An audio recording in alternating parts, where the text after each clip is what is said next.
안녕하세요. 사연을 부탁해입니다. 오늘의 사연을 소개하겠습니다. 우리 시댁에는 가훈이라고 하면 그렇고 며느리라면 마땅히 지켜야 할 세 가지 계명이 있습니다. 그게 무슨 말이냐고요? 그러니까 시아버님께서 정해준 계명이 몇 가지가 있는데 며느리는 그 규율을 반드시 준수해야만 합니다. 우리 시아버님은 태역함 장군 출신 군인이셨기에 집에서도 마치 군인처럼 행동하곤 하셨습니다. 뼈대 있는 가문이라는 우리 시댁에서는 시아버님의 말이 곧 법이었기에 그 누구도 감히 거역하지 못한 채 그저 시아버님께서 하라는 대로 할 뿐이었어요. 남편과 서방님도 이미 익숙한 듯 아무렇지도 않게 행동하곤 했으니까요. 그런데 이 습관이라는 게 참 대단한 것이 매일같이 시키는 대로 하다 보니 그냥 당연한 거구나 하는 생각마저 하게 되었습니다. 그러던 어느 날 서방님이 결혼할 사람이라며 동서를 데리고 왔는데요. 이 동서가 시댁을 한바탕 뒤집어 놓을지 누가 알았겠습니까? 동서의 첫인상은 그저 해맑아 보였어요. 그러니까 한마디로 세상 물정 하나도 모르는 공주님 같았다고 해야 할까요? 알고 보니 동서는 친정에서 누뚱이로 태어나다 보니 가족들의 사랑을 한 몸에 받고 자랐다고 했습니다. 아들만 둘 있는 집안에서 누뚱이로 딸이 태어났으니 가족들에게 얼마나 사랑받고 자랐을지 상상이 되고도 남았으니까요. 더군다나 동선의 친정은 나름 빵빵한 그런 집안이었습니다. 나이 차이가 많이 나는 큰오빠, 작은오빠 둘 다 결혼을 했는데 큰오빠는 검사고 작은오빠는 의사였거든요.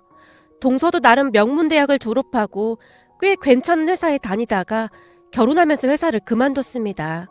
그런 동서였기 때문에 저는 과연 동서가 시댁에 적응할 수 있을까 걱정이 앞서기도 했는데요. 첫날 시댁에 인사를 왔던 동서에게 시아버님께서 물으셨거든요. 너 혹시 영택이한테 우리 집 가풍에 대해 들었니? 가풍이요? 아, 영택씨가 몇 개 말해주긴 했는데 그거 말씀하시는 건가요? 그래, 맞다. 그동안 네가 네 집에서 어떻게 살았는지는 그다지 중요치가 않다. 다만 결혼을 하고 나면 앞으로 우리 집 가풍을 따라야 한다. 내 말 무슨 말인지 알겠냐? 네, 알겠습니다. 당연히 따라야 하는 게 맞는 거죠. 그래? 역시 배운 집 자식이라 그러나? 말이 잘 통하는구나. 흡족한 미소를 짓던 시아버님께서 저를 힐끗 쳐다보셨는데요. 시아버님께서는 우리 친정이 잘 살지 못하는 것에 대해 늘 불만이셨거든요. 하지만 시아버님이 저를 무시한 게 한두 번이 아니었기에 그날도 저는 모른 척하고 가만히 듣고만 있을 뿐이었어요. 그 뒤 서방님과 동서는 화려한 결혼식을 올렸습니다. 역시나 있는 집 자식이라 그런지 결혼식도 어마어마하더라고요. 거기다 동서의 올케 언니들이 동서를 정말 살뜰히 챙기는 모습이 어찌나 부러웠는지 모른답니다. 마치 친언니들 마냥 동서를 챙겼는데요. 동서도 어리광을 피우며 언니들에게 많이 의지하는 모습이었어요. 그 모습을 보며 부럽기도 하고 씁쓸하기도 했는데요. 제가 알기로는 잘 사는 집 사람들은 성격이 많이 안 좋다 그렇게 알고 있었거든요. 하지만 동서네 가족들은 그렇지가 않았으니까요. 아니죠. 오히려 풍족하지 못한 우리 친정은 형제들끼리 사이가 안 좋았었는데요. 얼마 되지도 않는 친정 재산에 눈독 들이곤 했으니까요. 그래서 동서 가족들의 모습이 제게는 부럽기만 했던 것 같습니다. 그리고 생각했어요. 앞으로 동서가 들어오면 내가 정말 힘들어지겠구나 하고 말이죠. 생각해보세요. 명령적인 장군 출신 시아버님과 복종뿐인 시어머님, 그리고 철없는 동서까지 생겼으니 앞으로 무슨 일이 일어날지 불을 보듯 뻔해 보였으니까요. 그렇게 서방님과 동서가 신혼여행 후 시댁으로 왔습니다. 시어머님과 제가 음식을 한상 차렸고요. 식사가 끝난 뒤 시아버님께서 모두를 거실에 집합시켰어요. 그리고 마치 군대에서 군기를 잡듯 가족들에게 말씀하셨어요.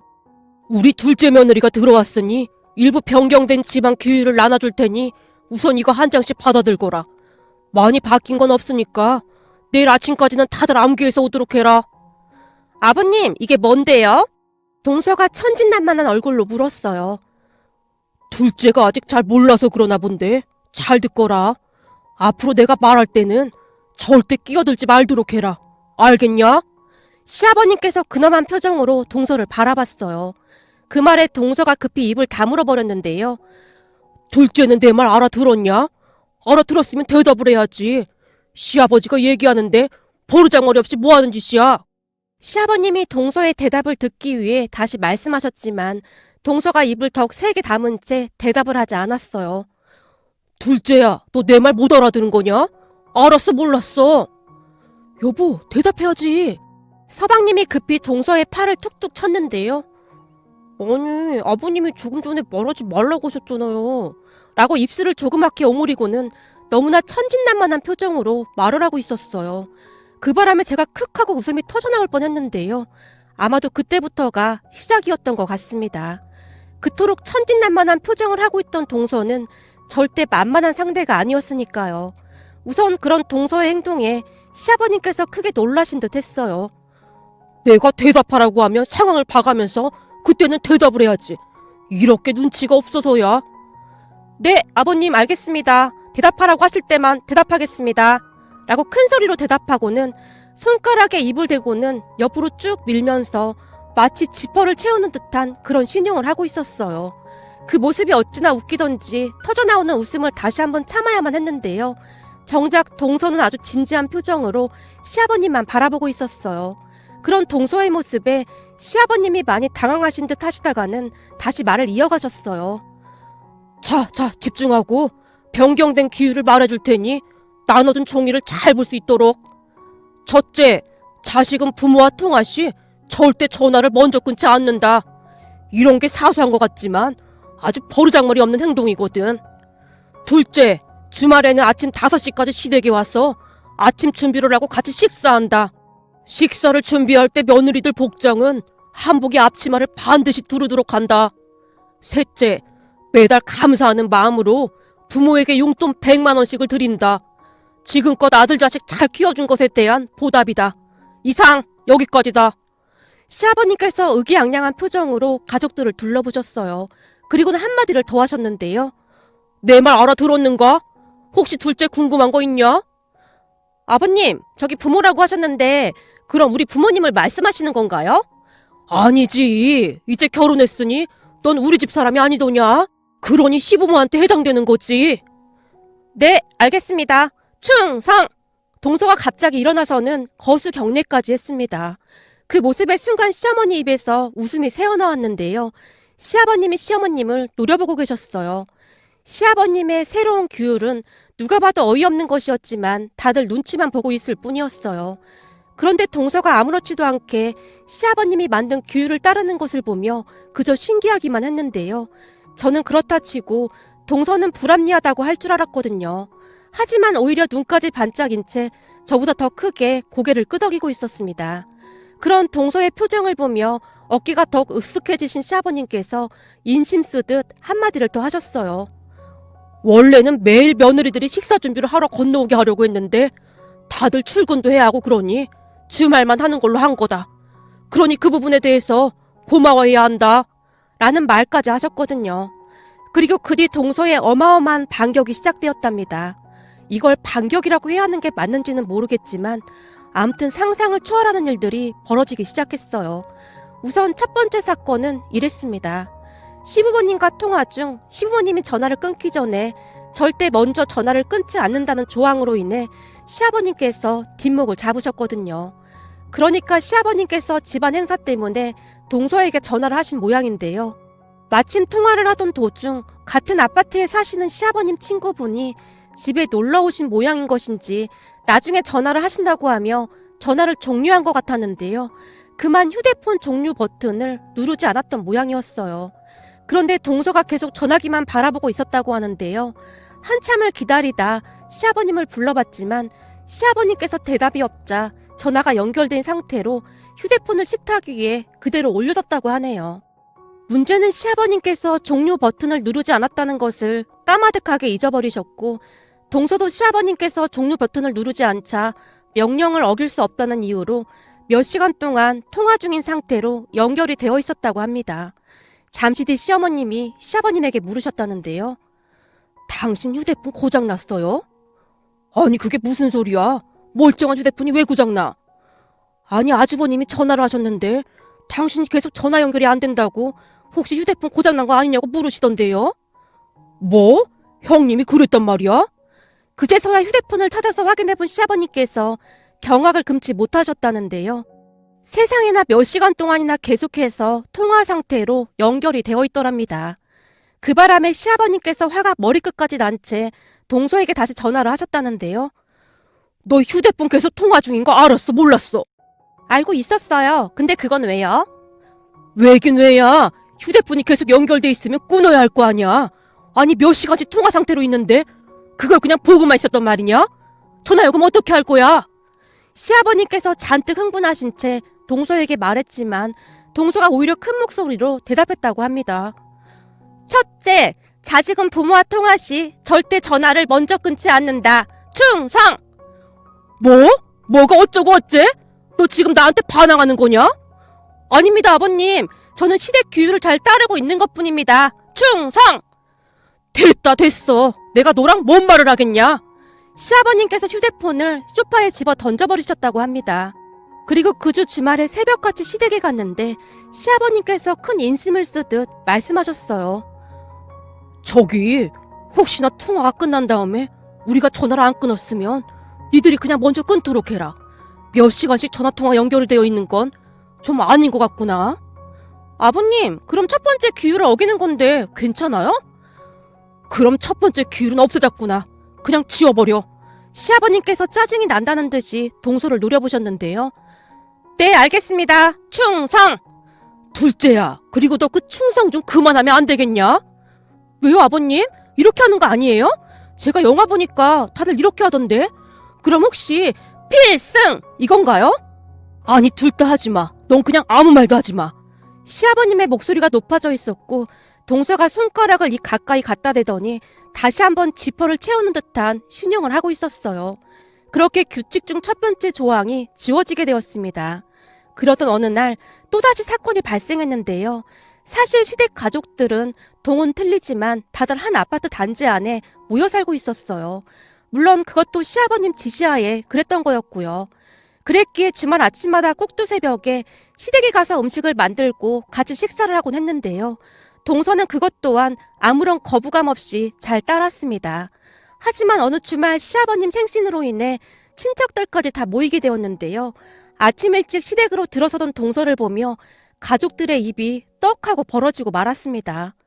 세상에나 동서가 말이죠. 도대체가 한복을 어디서 구한 것인지 옛날 기생들이 입던 그런 한복에 앞치마를 두른 채 등장을 했거든요. 그 모습에 시아버님의 눈이 커질 대로 커져 있었는데요. 그도 그럴 수밖에 없었던 것이 친척들이 이미 다 와있던 상황이었거든요. 그날따라 동서가 늦게 온다 싶더니만 치장을 하느라 늦은 모양이었어요. 어찌나 놀라셨던지 시아버님께서 입술까지 바르르 떨고 계셨어요. 너 옷이 그게 뭐냐? 네가 지금 제정신이냐? 아버님, 오늘 아버님 생신이라 제가 치장을 좀 해봤는데 뭐가 잘못됐어요? 친척분들까지 다 오신다고 해서 나름 준비해봤습니다. 충성! 너 내가 충성 그것 좀 하지 말라고 했지? 아버님 너무하세요. 제가 이 한복 구하느라 종로 한복집을 다 뒤졌거든요. 그 모습에 큰아버님께서 얼굴이 시뻘개지시도록 웃으셨는데요. 아니 요즘 누가 한복을 입고 이렇게 아침상을 차려? 시아버지가 잘못했네 잘못했어. 그래도 작은 집 며느리들은 아주 착하네. 우리 집 며느리들한테 주말마다 한복 입고 시댁에 와서 꼭두새벽부터 밥하라고 했으면 산다 못 산다 벌써 난리가 났을 텐데 말이야. 동생이 잘못했네. 그러게 말이에요. 내가 봐도 오빠가 잘못한 것 같네. 요즘 어떤 며느리가 한복 입고 그것도 주말마다 와서 음식을 해요. 오빠 그 구닥다리 생각 좀 그만 버려요. 이게 뭐 하는 짓이야. 거기다 충성은 뭐야 충성이. 여기가 무슨 군대도 아니고. 고모님까지 합세해서 시아버님을 나무라기 시작했는데요. 시아버님의 얼굴이 새빨갛게 달아올라 있었습니다. 그리고 며칠 뒤 시아버님께서 힘 빠진 목소리로 말씀하셨어요. 그 두 번째 규율도 이젠 그만하자꾸나. 왜요? 그거 엄청 재밌는데요? 그날 제가 한복 입은 사진 SNS에 올렸는데 제 친구들 반응이 장난 아니에요. 친구들이 우리 시댁 엄청 재밌어 보인다고 한번 구경와도 되냐고 할 정도예요. 아참, 아버님, 그 거수경례 그거 한 번만 해주시면 안 될까요? 그건 왜? 그게 제 친구들이 장군님이 하는 거수경례 한번 보고 싶다고 해서요. 아이고 두야, 어디서 이런 꼴통 며느리가 들어와서는. 그렇게 시아버님은 동서에게 다시 한번 패배를 당하신 채 두 손 두 발 다들게 되었답니다. 결국 규율이 하나만 남게 되었는데요. 그것도 얼마 안 가서 물거품이 되고 말았답니다. 세상에나 얼마 뒤 동서가 병원에 입원한 채 발견되었거든요. 그 바람에 동서 친정에서 난리가 났었는데요. 평소 워낙 곱게 자랐던 동서가 돈을 벌어야 한다고 자전거를 타고 다니면서 땡땡의 민족, 땡땡 이츠에서 음식 배달 일을 시작했다는데요. 자전거를 타고 다니다가 그만 넘어져서 사고가 났었거든요. 결국 동서네 오빠가 있는 병원에 입원까지 하게 되었고요. 동서가 입원했다는 소식이 양가에 다 전해졌고 다들 놀라서 병원으로 쫓아갔는데요. 동서가 다리에 깁스까지 하고 누워 있었어요. 먼저 시댁 가족들이 도착했는데요. 둘째야, 이게 대체 어떻게 된 거냐? 그게 아버님께 매달 100만 원씩 용돈을 드려야 하는데 아시다시피 그이가 공무원이라 월급이 얼마 되지 않잖아요? 그래서 제가 아르바이트라도 좀 해보려고 했거든요. 근데 오늘따라 비도 오고 그래서 미끄러워서 넘어졌어요. 아, 완전 망했어요. 음식값까지 제가 다 물어내야 할 판국이에요. 동서의 말에 시아버님이 난감하다는 표정으로 어쩔 줄을 몰라 하셨는데요. 잠시 후 여러 명이 병실 문을 열고 후다닥 뛰어들어왔는데요. 누구야? 누가 우리 귀한 막내를 이렇게 만들었어? 큰오빠, 난 괜찮아. 어쩌다 이런 거야? 어떤 인간 이렇게 만든 거야? 동네 불량배야? 수사관님, 우리 막내한테 물어봐서 그 근처 CCTV 다 확보하고 그것들 동선 확인해주세요. 내가 이것들을 싹 다 잡아들여서 깜빵에 쳐넣으라니까. 아니야 오빠, 그게 운동삼아 자전거 타다가 넘어졌어. 내가 큰오빠한테 말하지 말라고 했는데 작은오빠가 쭈루루 말했나 보네. 아무튼 못 말려. 설마 엄마 아빠한테도 말한 거 아니겠지? 그리고 큰새언니한테도 절대 말하지 말고. 큰새언니 성격 오빠도 잘 알잖아. 아마 와서 다 뒤집어 엎고도 남을 것 같으니까. 그건 걱정하지 마. 네 큰새언니 지금 무지 바쁜 것 같아서 아무 말도 안 했어. 근데 누가 이런 거야? 네가 자전거를 왜 타고 다녀? 오빠가 차 한 대 뽑아줘? 됐어. 자전거 타다가도 넘어지는 판국인데 차는 무슨 차를 뽑아. 참나, 다칠까봐 어릴 때부터 자전거도 못 타겠는데 자전거는 왜 타서 이 난리야? 동선의 큰오빠가 다시 한번 큰 소리로 말을 하고 있었는데요. 그 순간 시아버님의 얼굴이 새하얗게 질려 있었어요. 그런 시아버님의 마음을 눈치라도 챈 듯이 동서가 조용히 말했습니다. 오빠, 우리 시부모님이랑 형님도 와 계신데 인사부터 해야지. 사돈 어르신, 정말 죄송합니다. 어찌나 놀랐던지 제가 경황이 없어서 인사가 늦었습니다. 다리에 깁스까지 했다고 하길래 어찌나 놀랐던지요. 정말 죄송합니다.